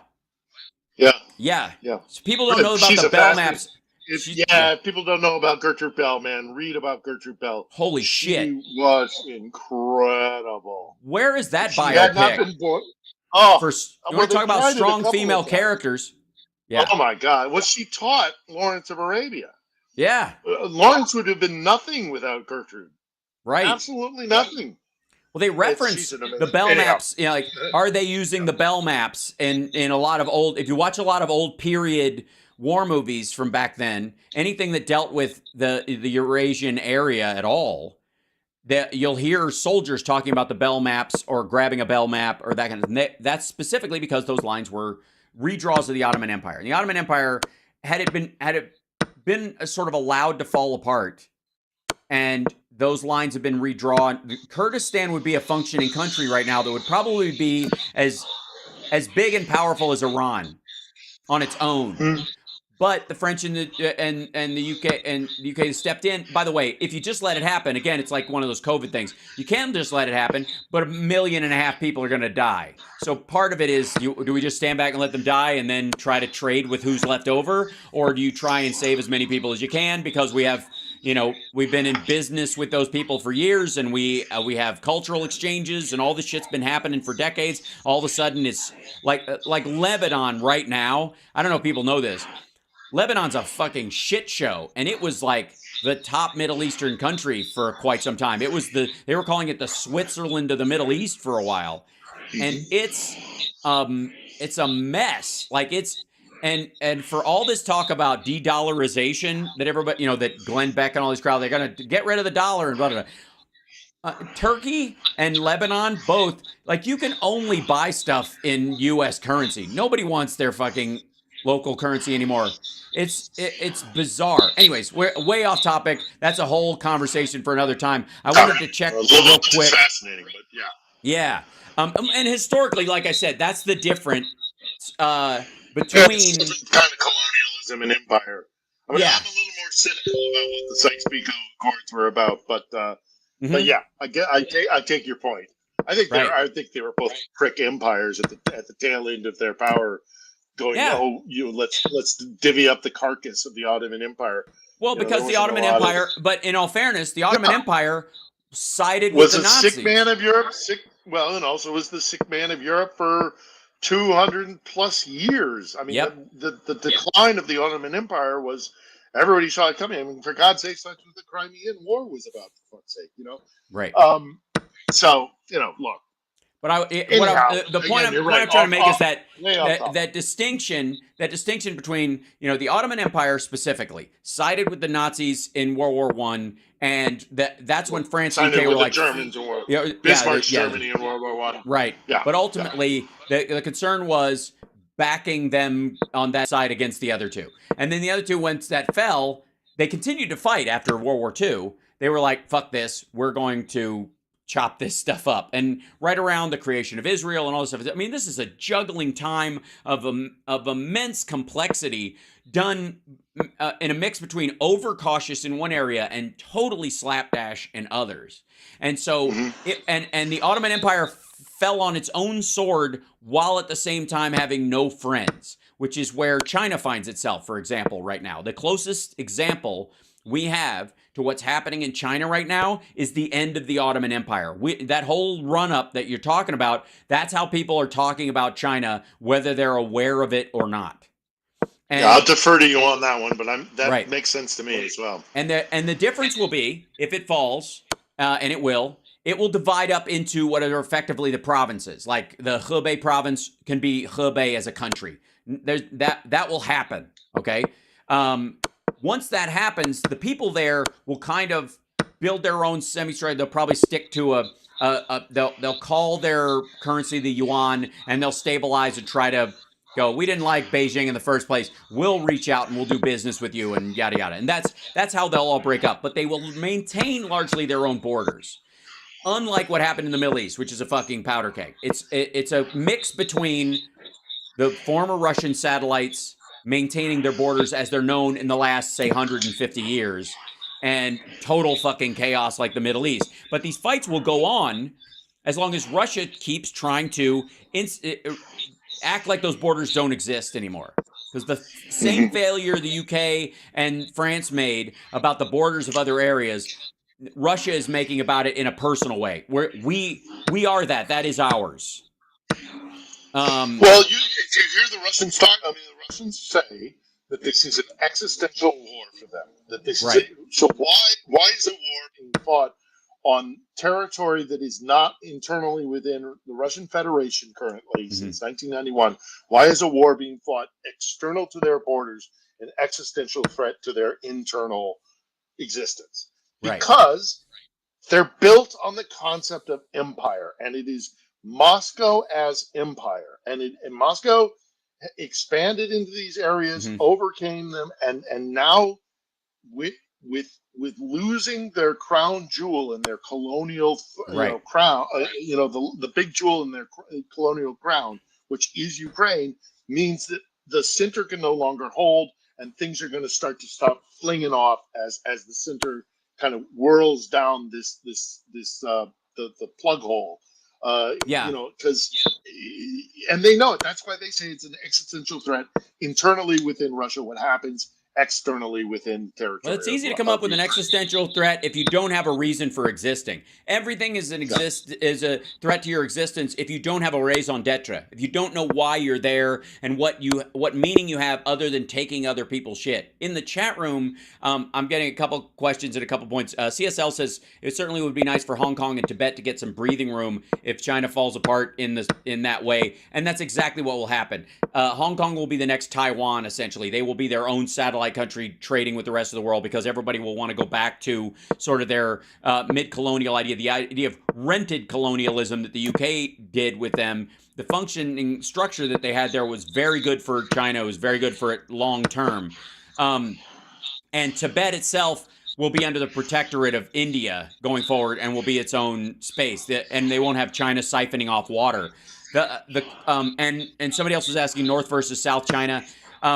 It used to matter a lot more, but the Han Chinese movement in Beijing has basically made an attempt to push out all things Cantonese and squeeze the existence of it out. And it's not that different from Russians trying to salami slice their way across Ukraine, speak Russian instead of Ukrainian, move out Ukrainian culture and kind of take over the space bit by bit. While we love no, we keep Ukrainian culture and language is window dressing until one day the hammer comes down.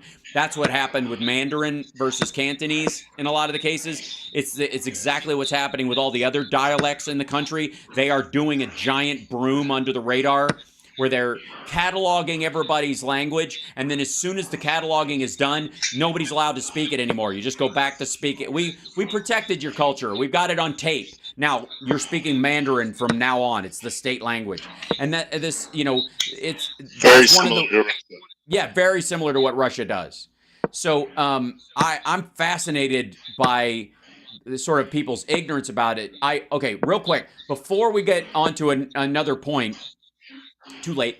Did you see the video of Putin stammering when he was talking to Zelensky? Yeah.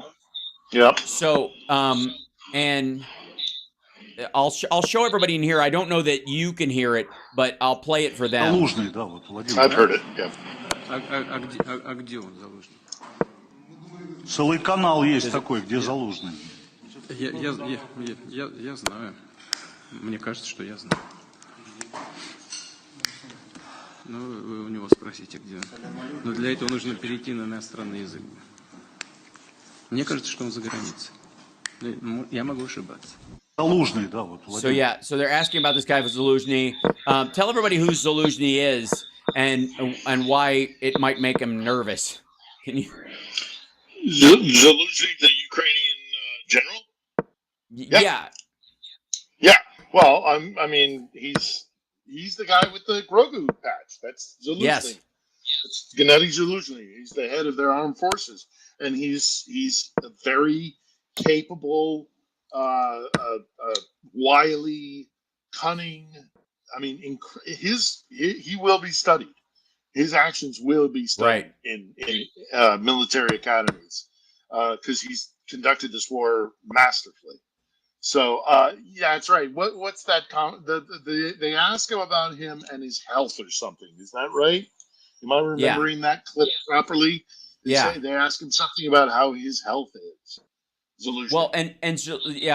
Well, and also Zelensky is making this case, like I think on the regular, a lot of them drop this thing that Putin isn't well, and everybody's kind of I think pointing to the fact that he starts stuttering as soon as the guy's name comes up because he's either mitigating what he's going to say, enraged or fearful, depending on how you want to take it. I think it's really either one of the doubles is on the fritz, or he's just I don't know. You catch him in a moment where he's talking like a real person. But for him, that's a big deal because he's a trained KGB agent and he recognizes the power of every single syllable. And especially in that situation. So the idea that he's going, I don't know. He's starting to, I think he's watching a lot of Steve Bannon and picking up a lot of habits. Yeah. I mean, he's definitely, he's showing the toll of this war. Yeah. He's not doing well. Right. Yeah. So are we wrapping up here? We're getting close. Yes, we are. We got 2 minutes left. Okay. So then I won't leave out what I started this conversation. We were talking about the heat wave we're undergoing, and I wanted to say that there might be an effect on the battlefield, and that is because we are seeing pictures now coming out of the dam, the reservoir, the Kakhovka Dam, right. when it was blown. Now all the water has flooded out into the Black Sea. But something that a lot of people are saying the Russians didn't expect or didn't account for is that once you have drained that reservoir and under the hot sun of this current heat wave, in a couple of weeks, that's going to be dried out. And that's going to be that potentially is an entire new stretch of front line that the Ukrainians could conceivably, march through. The Russians have, in essence, opened up this massive gap by draining the reservoir, letting it dry out. Light infantry, light mechanized infantry, roll right over it. Even armor could roll right through it, and that would be an new open line. The idiots. I mean, now look, we don't know for sure. There's talks that they might have mined the other side of the reservoir, yada, yada, yada. But there's no disputing the fact that this opens up a huge stretch of territory where you don't have to do an amphibious landing. You can just, it narrows to a very, very small stretch on the other side of the reservoirs. So they may have. Now it's still not worth drowning, dozens of people and causing billions of dollars of destruction by letting that dam blow and letting the water flow through. But the blowback on it a is kind of silver telling. lining, if there's a silver lining, how just delicious would that just desserts be if indeed the Ukrainians capitalize on that and are able to make military gains because they have a whole new stretch of territory that they don't have to do, a crossing, a river crossing. Yeah. That's why I mentioned the heat at the beginning of it. Absolutely. Thanks, Philip Bittner, for being with us. Appreciate it, brother. This will be a part of the new podcast on my YouTube channel. I'm going to move my interviews into a chunk so people can watch them separately as their own kind of, to keep track. Check our work as we've been going along, because I think our conversations have held up over time better than almost anyone. I would say, for the record. And on our way out the door, Baza is reporting that partisans have blown up a railway in Crimea. Just now, Crimean Gaulier confirmed the damage to the railway near Feodosia. Was reported by RBC Ukraine, citing the Telegram channel. The so-called head of Crimea, Sergei. Train traffic will be restored within 2 hours. That's what they said about the bridge as well. It's a huge summer residence. Lots of people have their summer cottages. Russians have their summer cottages. And they are in the middle of an evacuation, apparently, because the Russians have told people in Crimea and the Kherson regions to get out. So they've been softly advising them to beat feet, to take it on the heel and toe, to amscray. And apparently a bunch of them were taking that up. And then the railway was attacked. And here, I'll show you a picture on our way out real quick. This is that's not minor. That's not, you're not going to restore that in 2 days. Yeah. And then as soon as they restore all the tankies, you have to try and explain that. Explain that, right? I'm still seeing them say, inevitably Russia's absolutely going to win this war, and I'm like, nope, no, not even close, dummy. The opposite. Yeah, there's no way Russia can win. You're better off backing Trump in his coming court cases. Yeah. Anyways, Philip, thank you so much. I want to remind everybody to follow Philip Bittner. Saturday.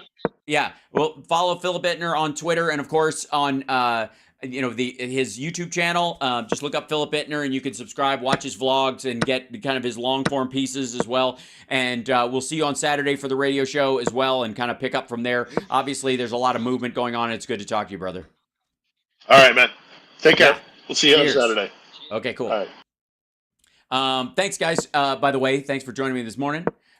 And I think I got through it okay. Yeah. Let's we got through it. All right. Well, hold on. Let me get you in here.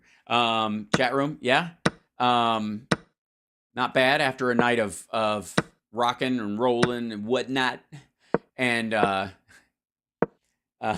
I'll catch you later. Yes, I will see you guys later. I'm definitely going to cover,